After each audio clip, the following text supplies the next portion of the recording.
খেলা হবে মন্দিরে নয়, মসজিদে নয়, দলেও নয়, এবার মাঠে মাঠে দলে দলে পাড়ায় পাড়ায় ফুটবলে। স্বর্গীয় পানু রায়চৌধুরী স্মৃতি চ্যালেঞ্জ কাপ সারা বাংলাব্যাপী দিবারাত্রি নকআউট ফুটবল প্রতিযোগিতা 5 থেকে 6 জুলাই 2025 লক্ষ্মীনগর পূর্বাচল সংঘ প্রাইভেট রোড দমদম।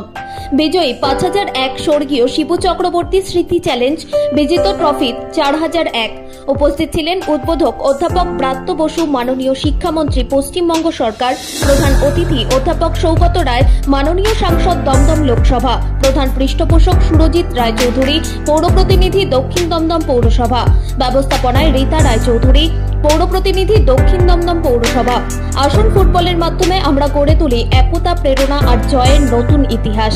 খেলা হবে।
হবে তো একটা মানে যদি আপনি আমাকে বলেন তো এটা একটা পলিটিক্যাল স্লোগান। অ্যাকচুয়ালি এটা ইলেকশনে আমাদের দল বহুবার ব্যবহার করে এবং গতবার মমতা দি ভাঙা পায়ে দেখিয়ে দিয়েছিলেন ইলেকশনে সত্যি খেলা কিভাবে হয়।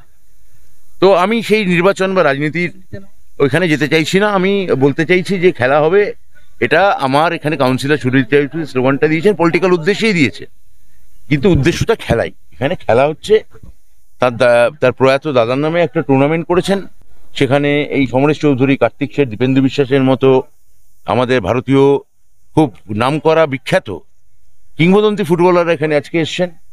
এটা আমাদের দমদমবাসীদের কাছে, আমাদের কাছে খুবই আনন্দের দিন একটা, এইটা আমি আপনাদের বলতে পারি। ফলে এদের নিয়ে সবাইকে মিলে আসলে খেলা হোক। দেখুন সবকিছুকে লক্ষ্যমাত্রা রেখে হয়।